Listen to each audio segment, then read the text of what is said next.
अंग्रेजन बहू और बेचारी भूली सास। माधवी अपने पति रमेश और अपने बेटे अजय के साथ रहा करती थी। अजय का बचपन से एक ही सपना था कि वो अपनी आगे की पढ़ाई यूएसए में पूरी करे और इसीलिए वो यूएसए पढ़ाई करने के लिए चला जाता है।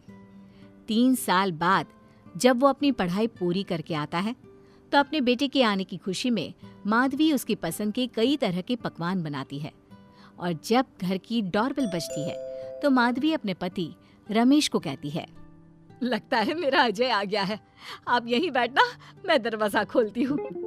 माधवी जल्दी से जाकर दरवाजा खोलती है तो दरवाजे पर अजय के साथ एक लड़की को देखकर वो अजय से पूछती है, ये कौन है बेटा? माँ, ये ग्रेटी है। हम दोनों यूएसए में साथ ही पढ़ते थे और अब ग्रेटी इस घर की बहू है। क्या बहू? अरे बेटा, तूने शादी कर ली और बताया भी नहीं। कम से कम अपनी माँ को बता तो देता कि तू अपने साथ इस घर की बहू लेकर आ रहा है। मैं बहू के आने की कुछ तैयारी तो कर लेती। कोई बात नहीं बहू, यही रुक, मैं अभी तेरे लिए पूजा की थाल लेकर आती हूँ। मॉम, आप अपनी ये फॉर्मेलिटीज बाद में पूरी कर लेना। I'm so tired right now. आजा डार्लिंग, अपना रूम कहाँ है? कोई बात नहीं बहू, तुम पहले आराम कर लो, तब तक मैं तुम्हारे लिए चाय बना कर लाती हूँ। ग्रेटी अपनी सास की किसी भी बात का कोई जवाब नहीं देती और अपने रूम में जाकर सो जाती है।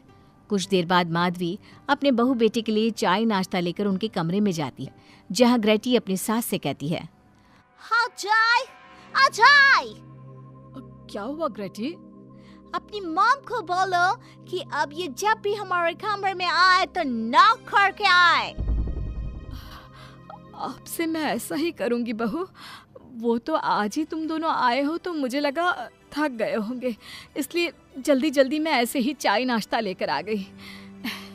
वो क्या है ना, अजय जब भी बाहर से आता है तो आते ही चाय मांगता है, बस इसीलिए मैं ना ये चाय यहाँ रख देती हूँ, पी लेना, अदरक वाली चाय है।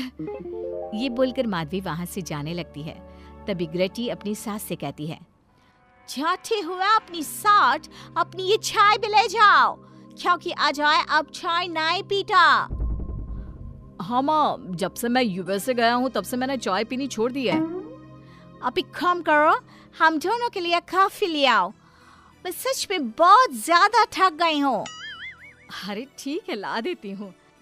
अच्छा बेटा, तुम्हारे मम्मी पापा इंडियन है या फिर वही अंग्रेजी है? मेरे मम्मी पापा इंडियन हैं, पर मैं शुरू से यूएसए में रही हूँ, इसलिए मैं खुद को अंग्रेजन मानती हूँ। वैसे अब जल्दी से जाकर मेरे लिए कॉफी लेकर आओ और मेरे बारे में इतना ज्यादा इंक्वायरी करने का जरूरत नहीं है। अरे हाँ हाँ, अभी लाती हूँ। वैसे बहू, मैं तुम्हें ना इंडिया के सारे तौर तरीके सिखा दूंगी। अरे क्या हुआ, तुम्हारी परवरिश अगर यूएसए में हुई है हाँ तो इंडियन ही ना। आपसे ज्ञान नहीं मांगा है, अब कुछ देर के लिए हम दोनों को अकेला छोड़ दो प्लीज, हाथ छोड़ता है। अपनी बहू की बात सुनकर माधवी वहाँ से चली जाती है। माधवी का उतरा हुआ चेहरा देखकर रमेश माधवी से कहता है, हमने इस नालायक को बाहर पढ़ने के लिए भेजा था और इसने क्या किया, बाहर से अंग्रेजन बहू उठाकर ले आया। माधवी, तुम बहुत भोली हो, पर मैं नहीं। ये लड़की हमारा घर तोड़ देगी, हमसे हमारे अजय को दूर कर देगी। देखा, आते ही कैसे रोब झाड़ रही है, जैसे तुम इस घर की नौकरानी हो।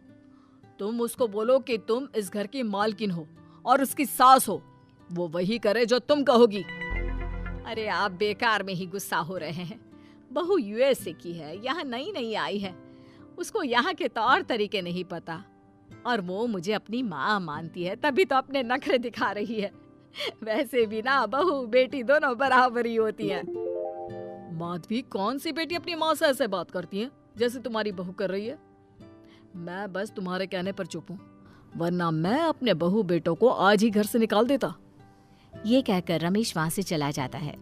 ऐसे ही कुछ दिन बीत जाते हैं और ग्रेटी अपनी बेचारी भोली भाली सास पर अत्याचार करती रहती है। ग्रेटी अपना सारा काम अपनी सास से करवाती और उसी को भला बुरा सुनाती।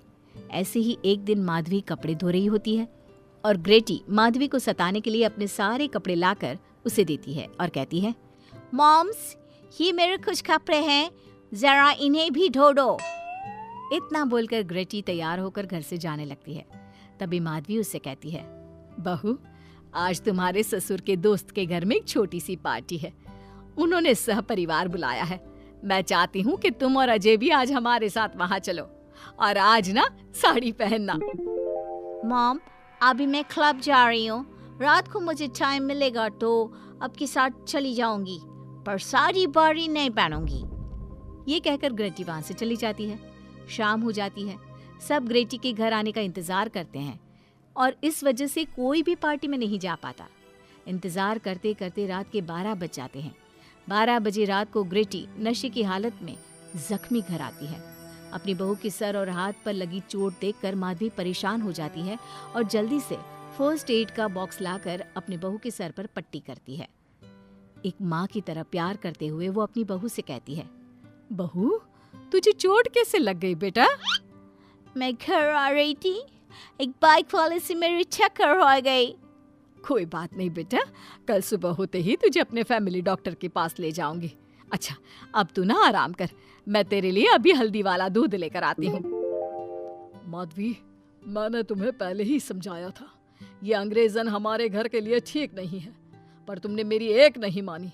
अब देख लो, आज इस अंग्रेजन बहू की वजह से सारे मोहल्ले में हमारी नाक कट गई है। आज सब हम पर हंसते हैं और ये सब कुछ तुम्हारी वजह से हुआ है, तुम्हारी छूट की वजह से हुआ है।